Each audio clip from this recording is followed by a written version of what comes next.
Olá, diretamente de Dois Córregos, interior de São Paulo. Seja bem-vindo, bem-vinda. E, gente, aqui na descrição do vídeo tem um link para você conhecer um curso online que eu lancei esta semana, um treinamento emocional para você, sabe, superar de uma vez por todas, principalmente questão de término de relacionamento.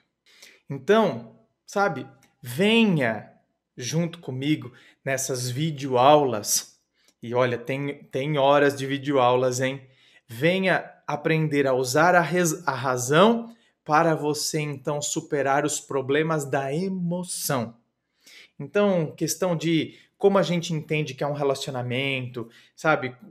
Essa quebrar com essas idealizações, essas imagens criadas de que a gente precisa de alguém para ser feliz, preciso, a outra pessoa se torna uma necessidade. Então, meu Deus do céu, né, são várias quebras de conceitos que estão enraizados dentro de nós para a gente entender o que de fato é um relacionamento, para a gente ter uma nova postura, para você, portanto, não é treinar o seu emocional de maneira prática, sabe? De maneira concreta, através de situações e exemplos que eu vou dando ao longo das videoaulas, e para que você possa, portanto, mudando a maneira como você enxerga as situações, você se enxerga também de uma maneira diferente e você começa a ter uma postura diferente e você começa a deixar cada vez mais para trás essa situação que te faz sofrer tanto. Enfim, clique aqui na descrição do vídeo, tem o link aí para você adquirir esse treinamento emocional que foi lançado esta semana, tá bom? E vamos então ao e-mail de hoje. E-mail dela que diz assim: Boa tarde, olá minha querida. Como muitos e muitas, encontrei seu canal por um acaso, mas foi um encontro perfeito. Todos os dias você me ajuda e agradeço. Oh, minha querida, e eu que agradeço pela sua participação. Me chamo tal, tenho 28 anos, peço que me chame de Patrícia. Então tá, né? Se é um nome fictício, a gente pode chamar. Pois saberei que a resposta é para esse e-mail. Bom, devo dizer que meus relacionamentos sempre foram pautados na dependência emocional. Olha lá. Essa é uma das coisas que eu trabalho no treinamento. Essa questão da dependência emocional. Ou de minha parte ou da outra pessoa. Mas no meu último relacionamento, acabei com minha vida e me afundei buscando o amor de alguém que nunca me amou. Detalhe, sou dramática. Conheci meu ex na minha cidade. Ele era de uma cidade vizinha e estava trabalhando aqui. Assim que nos conhecemos, ficamos. Em 3 dias, ele me disse: Eu te amo. Eita! Olha, gente, eu falo, a coisa já não tá bom para a pessoa, né? A pessoa já não está estruturada emocionalmente. Então, tem uma tendência a ser dependente emocionalmente. Aí conhece uma pessoa que também não sabe lidar e gerenciar as próprias emoções, que no terceiro dia já fala eu te amo. Porque se é comigo, se no terceiro dia a pessoa fala eu te amo, olha, eu vou ficar muito esperto, muito esperto. Eu vou falar, eu vou questionar a pessoa, vou falar, como assim? Você vai falar que me ama com 3 dias? Não, você está sendo muito apressado, hein? As coisas não são assim, entende? Ah, eu vou colocar um break sim. Porque por vezes somos nós temos que colocar um break em nós, né? Porque às vezes nós somos muito afoitos, então a gente já se envolve, a gente tem que colocar um break em nós, e às vezes, de maneira muito educada, claro, tá? De maneira muito educada, de maneira muito sutil, a gente tem que colocar um break na outra pessoa também. Entende? Porque senão fica um carro desgovernado de ambos os lados. E aí não adianta, vai acabar em tragédia. Tragédia emocional aqui no caso, né? Era tudo o que eu queria ouvir. Estava carente demais. Ó lá, tô falando. Então, de um lado eu tenho uma pessoa que tem dependência emocional, que está tomada pela carência. do outro eu tenho uma pessoa totalmente afoita e que não sabe nem gerenciar direito o que está acontecendo, e no terceiro dia fala eu te amo, você junta aí dois garros. Ave Maria, eu tô meio passado hoje, viu? Você junta dois carros desgovernados. Aí vai dar grosope. Ele mais novo, não levei a sério, mas acabei cedendo e aceitei o pedido de namoro dele, mesmo morando em cidades diferentes. Durante 3 meses foi lindo. Ele me visitou, eu estava nas nuvens. Mas um dia brigamos porque eu estava bebendo e ele não queria. Supostamente a briga foi por isso. Mas com isso ele sumiu. Achei que estava errada, porém, quando ele me conheceu, estava bebendo. E sempre bebia quando estava com minhas amigas na balada. Ele nunca tinha reclamado. Achei estranho esse sumiço somente por isso. Corri atrás, ameacei ir para a cidade dele. Então ele me disse que sua ex estava grávida. Foi um choque, mas eu disse que superaríamos juntos. Ele me disse que precisava decidir.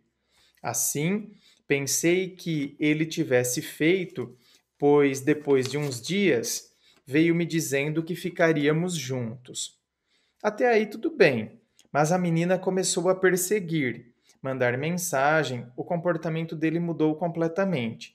Ele não me ligava mais, quando nos falávamos era superficial, ele começou a arranjar umas paqueras, mas ele sempre jurando que nada tinha com ela, que apenas a tratava bem por causa da criança.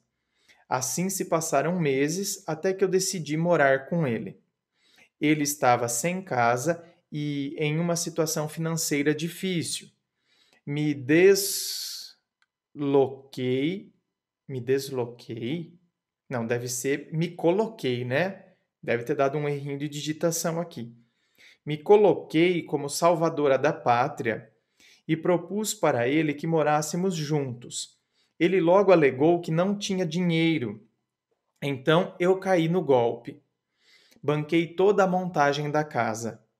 Mudei toda a minha vida, fui morar com ele em uma cidade desconhecida e, detalhe, banquei tudo isso. E estava tudo bem, até que descobri pelo notebook dele as traições através de vídeos e fotos. O safado tirava foto das amantes e, inclusive, descobri que ele nunca tinha terminado com a ex que estava grávida, porque tinha fotos e vídeos deles datados da época em que namorávamos. Briguei, quebrei o pau. Ele confessou, afinal não tinha para onde correr, jurou fidelidade e perdoei. Mas tinha umas coisas para resolver na minha cidade. Então vivia nesse constante vai e volta. Ele também viajou bastante. Até que na última viagem dele, ele voltou diferente. Perguntei e ele somente respondeu que estava preocupado com o trabalho. Detalhe, como as cidades eram vizinhas, minha mudança foi realizada aos poucos e de ônibus. E nessa viagem ele passou na casa dos meus pais para me ajudar a efetivar a mudança. Seria minha última viagem carregando minhas coisas, e assim foi feito. Mudei de vez, porém, depois de 10 dias, ele ficou estranho, distante, briguei, e nisso ele disse que queria a separação porque ele amava a sua ex. Queria assumir sua família e me amava somente como amiga. Entrei em choque, todo o meu dinheiro estava investido naquela casa que montei. Ele me fez a proposta indecente de ficar com os móveis e pagando a prestação. Ou seja, tinha montado a casa para ele morar com a outra. Tem gente sem noção no mundo mesmo, né? Chorei a noite toda, perguntei se ele tinha certeza e ele disse sim. Pois bem, montei um plano, enganei ele. Disse que deixaria as coisas, sabia que ele tinha que trabalhar, detalhe, tive que me humilhar para os meus pais pedindo dinheiro de passagem e também para transportar todos os meus pertences de volta para a minha cidade. Voltando ao meu plano, esperei ele sair e doei tudo que tinha comprado para uma senhora muito pobre. Peguei uma faca e rasguei todas as roupas que pude dele e não me arrependo. Nossa! Gente, é novela mexicana isso aqui, né? Aliás, as novelas mexicanas, elas sempre gostam de dar close, né? Então, a hora que ele fala, por exemplo, você não quer deixar os móveis aqui em casa e eu vou pagando a prestação, aí ela vira para a câmera. Juan Manuel, como você tem coragem de dizer isso? E aí ele vira e diz: mas eu estou sendo verdadeiro com você. Ai, meu Deus do céu, não. Voltei para minha cidade com uma mão na frente e outra atrás, desempregada e sem perspectivas, mas consegui sobreviver. Passando 2 meses, nos comunicamos. Ele me avisou que, na verdade, o filho não era dele. A menina havia mentido.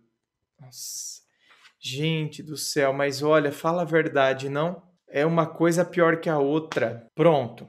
Foi uma brecha, começamos a conversar e ele disse que queria uma mulher de Deus. Ah, ele quer uma mulher de Deus. Tá. O que é uma mulher de Deus? E tal, ou seja, evangélica. Então, como uma ridícula, fui para a igreja. Tudo para reconquistar, sendo que ele que tinha que me reconquistar. Nossa, tá tudo errado aqui, não? Olha isso. Quer dizer, você vai para a igreja não porque você, não é, quer estar em contato com a divindade, você quer, não é? Enfim, porque é algo da sua vontade. Você vai para a igreja porque você quer, então.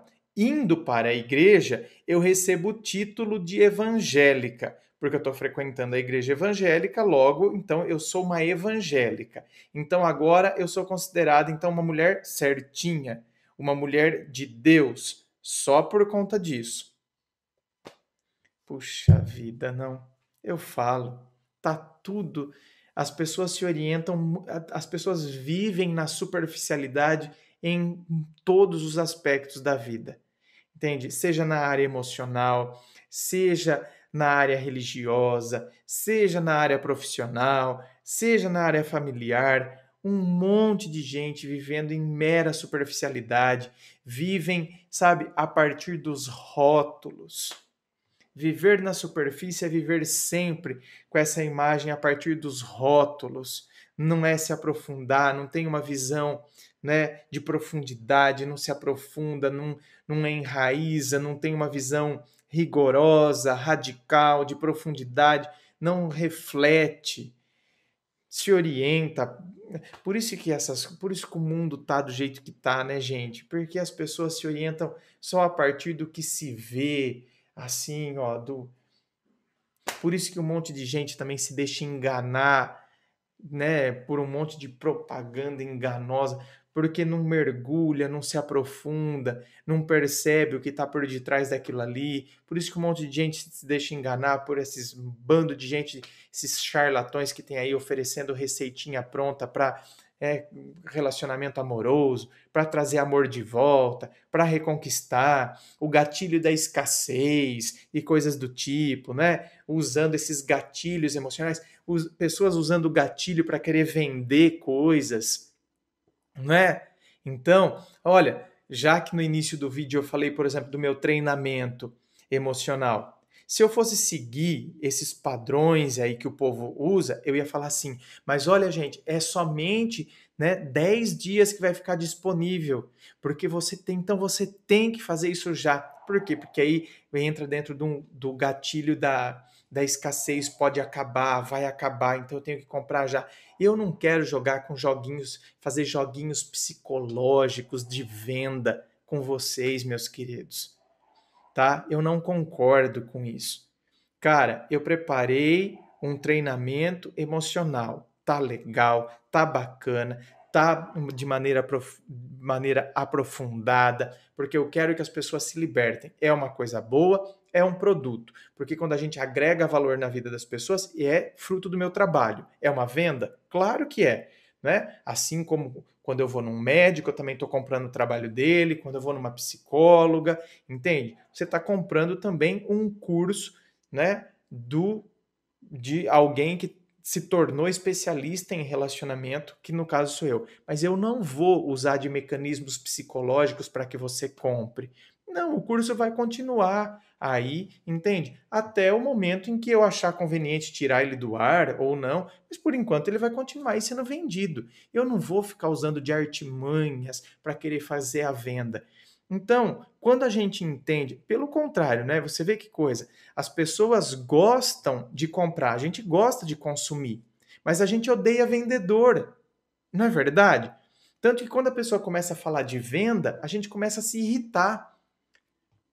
Por quê? Por causa disso. Porque a gente já imagina que a pessoa está querendo nos enganar, a gente já imagina. Cara, por aí você vê como tá. E por que, que as pessoas enganam? Porque a gente também não se aprofunda.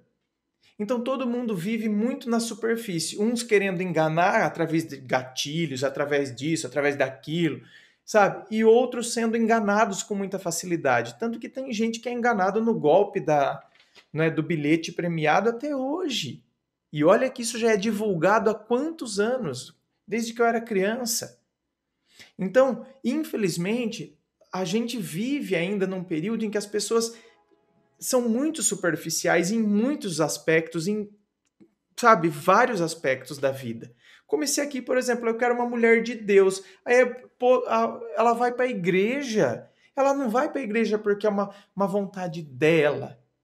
Ela vai para a igreja porque ela quer entrar dentro de uma igreja evangélica, então agora eu tenho o título de evangélica e assim, portanto, ele vai me considerar uma mulher de Deus. E aí, se eu sou uma mulher de Deus, eu sou uma mulher certinha.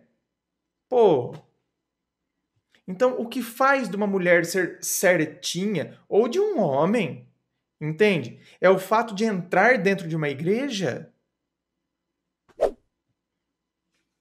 Não dá, né, gente? E detalhe, o que esse cara tá querendo então uma mulher de Deus? O que ele tem feito até agora? Só mentiu. Sabe? Só mentiu. O cara mentiu. Enganava, ficava trocando vídeo, foto. Ele quer uma mulher de Deus. Que palhaçada, né? Ah, pelo amor de Deus! Ele veio para a minha cidade de novo a trabalho, mas ficaria na casa de um amigo, sendo que não deu certo. Eles brigaram. Fiquei com pena dele. Convidei para morar comigo e os meus pais. Tudo certo no começo. Ele sempre acomodado, mas ainda trabalhava. Depois parou de trabalhar. Acordava às 2 da tarde, ia direto para a internet, comia e assim passavam os dias. Deus me livre. E os seus pais sustentando toda essa situação? Deus me livre. Sendo que ele tinha me prometido que dessa vez iríamos casar. A primeira coisa que ele cancelou. Até aí entendi. Como iríamos casar, ele desempregado, mas ele não ajudou em nada. Em todos os meses que ficou na casa dos meus pais, nem sequer o desodorante ele comprava. Comecei a reclamar. Não achava certo meu pai me sustentar e sustentar a ele. Jesus, mas está tudo errado. E ele se fazia de ofendido quando reclamava. Perguntei como ia ficar nossa situação. Ele disse que iria para a casa do pai dele em outra cidade buscar oportunidades e que era para eu ir com ele. Mas ficou difícil, não poderia sair da casa dos meus pais de novo sem garantias. Então ele disse que iria na frente e depois eu iria. Mas sempre ele mudava os planos. E eu estava cansada dessa instabilidade. Até que um dia explodi, briguei, botei o dedo na cara, afinal o cara acordava às 2 da tarde, comia, não fazia nada da vida e nem ajudava nas tarefas de casa. Quando pedia para me ajudar, ele me dizia que eu estava tentando fazer ele de empregado. E também ficou desgastada a nossa relação. Não tinha mais vontade de fazer sexo e ele reclamava, dizia que não era mais a mesma mulher. Perguntei como eu era e, pelo que ele disse, era uma besta. Chegou a dizer que estava magro porque só fazia 2 refeições. Questionei o porquê ele somente fazia 2. já que ninguém na minha casa falava nada sobre comida. E ele disse que não tinha ninguém para fazer. Isso me revoltou. Ele só tomava café se eu fizesse. Só jantava se eu fizesse. Nossa, não, fala a verdade. Gente do céu, não, tem gente que não tem. A pessoa não tem, não é possível. Deve faltar alguns parafusos, não é? Não é normal. Como que alguém estrutura, sabe? Não estou falando de você que me mandou o e-mail, estou falando dele. Como que alguém se estrutura? Como que alguém consegue viver desse jeito? Como que alguém consegue ser assim, gente? Pelo amor de Deus, me fala. Como que alguém consegue agir dessa maneira? Pois bem, estourei. Ah, mas demorou, hein? Nossa, hein? Perguntei o que ele queria da vida. Ele disse que queria que ficássemos juntos. Ah, para! Para ele tá muito fácil. Ele sabe que você é louca por ele. Então, queria que a gente ficasse junto. Por quê? Ele, quando ele joga uma dessa, né? Ele vai se manter ali, nessa vida de reizinho. Acordando 2 horas da tarde, indo pro computador, você fazendo tudo e levando ainda para ele. Você faz café. Aí, o cara não sabia nem fazer um café. Como que esse cara vai ser alguém na vida? Não sabe nem fazer um café. Você acha que ele vai procurar emprego? Ah, pelo amor de Deus. Tá, aí ele disse que queria que vocês ficassem juntos. Respondi a mesma coisa, quer dizer, e aí você sempre mantendo, né, falando, sempre mostrando que você tá ali também, né? Saí para trabalhar, quando volto não tinha mais nada dele. Ele simplesmente foi morar com um amigo e disse para esse amigo não me passar o endereço. Sofri porque sabia que era o fim. Afinal, ele estava de passagem comprada para ir para a casa dos seus pais e outra, ele nem teve a coragem de me dizer que não queria mais. Depois de alguns dias, ele foi se justificar para minha família através do WhatsApp, dizendo que eu tinha desviado ele dos caminhos de Deus. Ah, não, para, vai. Ah, para. É sério isso? Não, não é normal. Minha querida, escuta o que eu vou falar para você. Esse rapaz não é normal, tá? Então, se você é uma pessoa que acredita em Deus, não é? Porque você foi para a igreja só porque queria agradar ele. Isso aí tem que ser de você. Se você é uma pessoa que você acredita em Deus, acredite que na verdade isso aqui você se livrou. Pelo amor de Deus, esse rapaz não é normal. E que ele tinha recebido um chamado e iria seguir. Aham, recebeu um chamado. Opa! E que tinha me perdoado, porque uma vez cheguei em casa bebaça e mais, disse que não tínhamos nada a ver. Fiquei revoltada. Como assim não tínhamos nada a ver?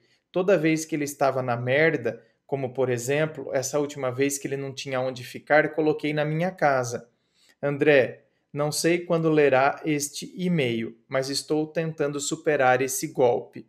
É, um golpe que você mesma se deu, né, minha querida? Então, vamos pegar desde o início do seu e-mail.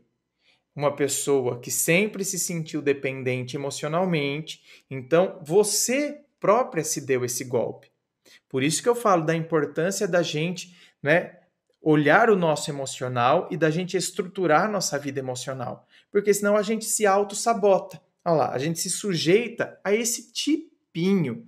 Me desculpa, André, você está desmerecendo. Estou desmerecendo as atitudes desse cara. Não ele enquanto pessoa, mas as atitudes dele é um tipinho.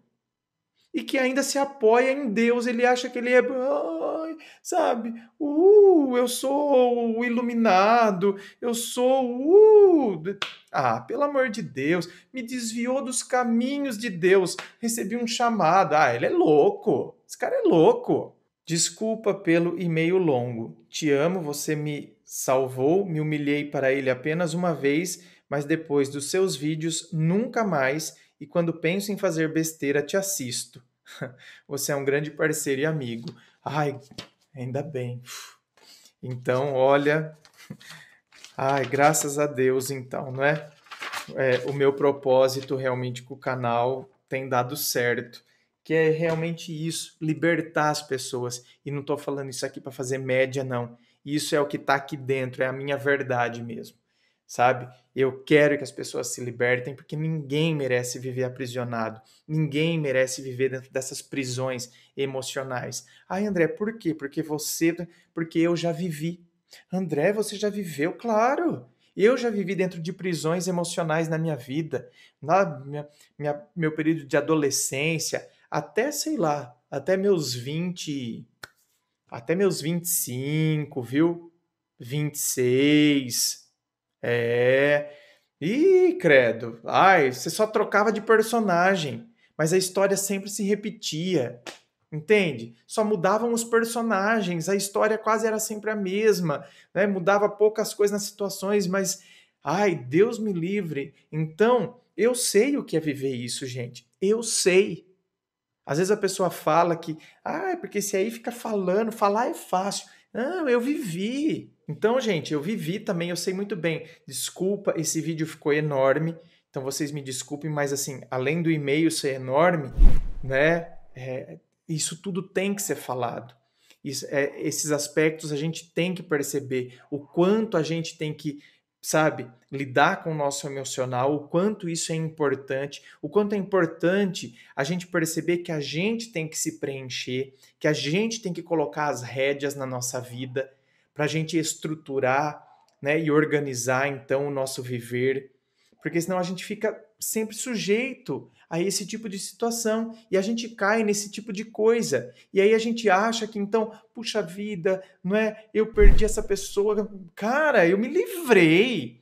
Sabe? Eu me livrei de um encosto. Eu me livrei, eu não perdi. A gente tem que entender que foi libertação, não foi perda. O dia que a gente entender isso, então aí a gente vai se sentir em paz. Porque aí você vai perceber o quê?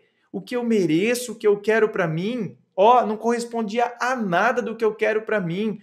Mas por que eu estava ao lado e acreditando que era tudo isso? Porque eu estava com problema. A maneira como eu me enxergava, a maneira como eu estava gerenciando e vivendo as minhas emoções, fazia com que esse tipo de verme conseguisse, não é, se fixar em mim, conseguisse se estabelecer em mim. Entende? O verme é assim na nossa vida, né? Eles entram na nossa vida e se a gente não desenvolver os mecanismos, então, e as estruturas para colocar eles para fora, eles vão tomando conta da nossa vida. Pelo amor de Deus. Ai, credo. Gente, dê um like. Olha, o que você acha dessa história? É surreal, não é? Deixe isso aqui nos comentários. Se de repente você já passou por algum tipo de situação assim também, entende?